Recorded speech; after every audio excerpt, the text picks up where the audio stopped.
যখন মানুষ মরে যায় তার সব আমলের দরজা বন্ধ হয়ে যায়, কিন্তু তিনটা মাত্র আমলের দরজা খোলা থাকে। কোন বাবা যদি এই দুনিয়ার মধ্যে কোন নেককার সন্তান রেখে যায়, আর ওই সন্তান যদি মালিকের কাছে দোয়া করে, এ মুসলমান, আমার নবীর সাহাবী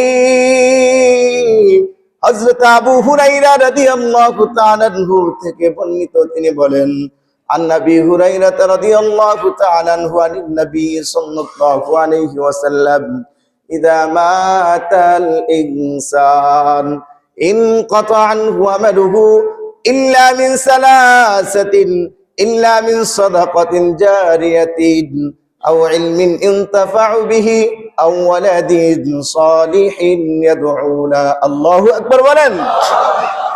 আমার নবীর সাহাবী হযরত আবু হুরায়রা রাদিয়াল্লাহু তাআলা বলতেছেন, আল্লাহর নবী বলেছেন, যখন কোন মানুষ মৃত্যুবরণ করে, এ মুসলমান, গত কয়েকদিন আগে রাষ্ট্রের প্রধানমন্ত্রী তিনি ইন্তেকাল করেছেন। ইন্তেকাল করার সাথে সাথে তার সমস্ত আমলের দরজা বন্ধ হয়ে গিয়েছে। কথা বলেন ঠিক কিনা? ইযা মাতাল ইনসান ইনকাতা আনহু আমালুহু, যখন মানুষ মরে যায় তার সব আমলের দরজা বন্ধ হয়ে যায়, কিন্তু তিনটা মাত্র আমলের দরজা খোলা থাকে। কয়টা? এ মুসলমান নবীর উম্মত, এই জন্য দুনিয়ার মধ্যে মা বাবার মৃত্যুর পর সন্তানের জন্য করণীয় কি? 15টা আছে, তার মধ্যে কয়েকটাই আমি বলে শেষ করে দিব। 1 নাম্বার হলো সদকায়ে জারিয়া করা। কি করা? বলেন না, কি করা? সদকায়ে জারিয়া মানে চলমান সদকা। মসজিদ বলেন, মাদ্রাসা বলেন, মক্তব বলেন, যে কোনো প্রতিষ্ঠান, দ্বীনি প্রতিষ্ঠান যদি মা বাবার নামে করে দেন, মা বাবা কবরে শুয়া শুয়া তার সবগুলো সে পেতে থাকবে। 2 নাম্বার হলো এমন, আও ইলমিন ইনতাফাউ বিহি আও ওয়ালাদিন সালিহিন ইয়াদউ লাহ, এমন এলেম যদি কোন ব্যক্তি তার সন্তানকে ইলমে দ্বীন শিক্ষা দিয়ে থাকেন, যদি কোন ব্যক্তি তার নাতি, তার পুতি, তার মেয়ে বা কোন সন্তানকে ইলমে দ্বীন শিক্ষা দেওয়ার জন্য সে টাকার মাধ্যমে সাহায্য করে, সহযোগিতা করে, পরামর্শের মাধ্যমে, কথার মাধ্যমে, এ মুসলমান, ওই ব্যক্তি যদি তার পরামর্শের মাধ্যমে ইলমে দ্বীন শিখতে পারে, ইলমে দ্বীন অর্জন করতে পারে, আমার নবী বলেন, ওই যে পরামর্শদাতা, টাকা দিয়ে সাহায্য করেনেওয়ালা, ওই ব্যক্তি যদি মৃত্যুবরণ করে, কবরের মধ্যে শুয়ে শুয়ে ওই ব্যক্তি ওই ইলমে দ্বীনের সবগুলো সে কবরে শুয়ে শুয়ে পেতে থাকবে। আল্লাহু আকবার। 3 নাম্বার এমন, আওয়ালাদিন সালিহিন ইয়াদউ লাহ, আমার নবীর সাহাবী হযরত আবু হুরায়রা রাদিয়াল্লাহু তাআলা আনহু বলেন, নবীজি বলেছেন, কোন ব্যক্তি যদি, কোন মা, কোন বাবা যদি এই দুনিয়ার মধ্যে কোন নেককার সন্তান রেখে যায়, আর ওই সন্তান যদি মালিকের কাছে দোয়া করে, 5 ওয়াক্ত নামাজের পরে যদি দোয়া করে, আস্তাগফিরুল্লাহ আস্তাগফিরুল্লাহ আস্তাগফিরুল্লাহ পাঠ করে, সূরা ইখলাস পাঠ করে, সূরাতুল ফাতিহা পাঠ করে, দুরূদ শরীফ পাঠ করে, এগুলা পড়ে যদি মালিকের দরবারে দোয়া করে, আমার আল্লাহ তার এই সবগুলো তার মা বাবার আমল নামায় লিখে দেন। সুবহানাল্লাহ।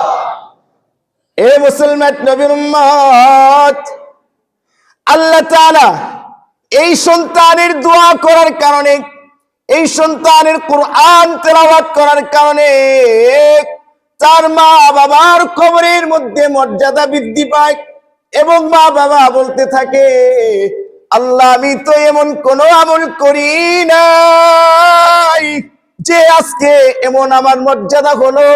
আল্লাহ, দুনিয়ার মধ্যে এমন কোন আমল করে আসি নাই যে আমাকে এত বড় মর্যাদা দিলেন।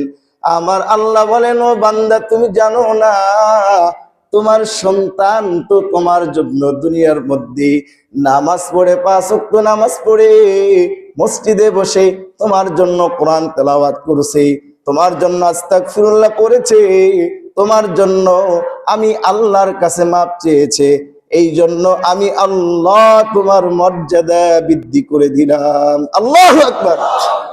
তো দোয়া করা যাবে তো ইনশাআল্লাহ। হুজুর নামাজে আসি না, দোয়া কি করি? কি বলেন, ঠিক কিনা? আছে কি নাই? তো আমি যে পড়লাম 3টা জিনিস, কয়টা জিনিস?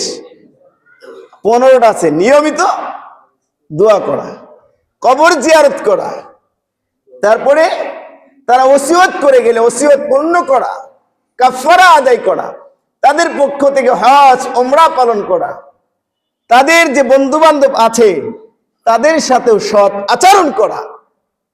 এটা কি আমার নবী শিক্ষা দিয়ে গিয়েছেন। তোমার বাবার সাথে কে চলেছে, তোমার বাবার সাথে কে কিভাবে চলেছে, তোমাকে ওই বাবার বন্ধুর সাথে তোমাকে সৎ আচরণ করতে হবে, এটাও আছে আমার নবী বলেছেন। কথা বলেন ঠিক কিনা? কিন্তু বর্তমান আমরা কেমন সমাজে বাস করি, আমরা কেমন বাবার বয়সের মানুষ তো দূরের কথা, দাদার বয়সের মানুষকে মানি। আছে কি নাই? বলেন আছে কি নাই?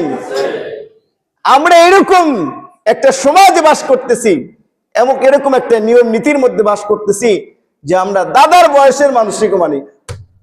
বাবা তো বাতই দিলাম, কি বলেছে মানার টাইম আছে কিনা? কি বলেন, এরকম আছে কি নাই? আছে। এই না মানার কারণে সমাজে বিশৃঙ্খলা সৃষ্টি হচ্ছে। এই না মানার কারণে এই 30+ লাইট আমাদের ছেলে সন্তানটা করতেছে ওই মুরব্বী না মানার কারণে। কথা বলেন ঠিক কিনা? যদি মুরব্বী মানতো, সমাজের নেতৃত্ব ঠিক থাকতো, তাহলে এই সন্তানেরা কোনোদিন 30+ লাইট, এই বক্স সেট, গান সেট, এগুলা কোনো সময় তারা বাজাইতে পারতো না। কথা বলেন ঠিক কিনা? কারণ দোষ হচ্ছে আমাদের, আমরা মুরব্বীরা সমস্যা, আমরা মুরব্বীরা ঠিক না। মুরব্বীরা ঠিক থাকার কারণে আমাদের সন্তানগুলো কি হচ্ছে, বেপথে চলে যাচ্ছে, ভুল পথে চলে যাচ্ছে, একটাই কারণ। তো আমাদের ঠিক হওয়া দরকার আছে কি নাই? আল্লাহ তাআলা আমাদের সকলকে ঠিক হওয়ার জন্য তৌফিক দান করেন। আর একটু জোরে বলেন আমিন। আর একটু জোরে বলেন আমিন। মাহফিল থেকে এসে শুধু বয়ানে আসছি, টাঙ্গাইল গিয়েছিলাম। তো বলা হচ্ছে এই 3টা কাজ আপনারা করবেন তো, যাদের মা বাবা ইন্তেকাল করছে করবেন তো।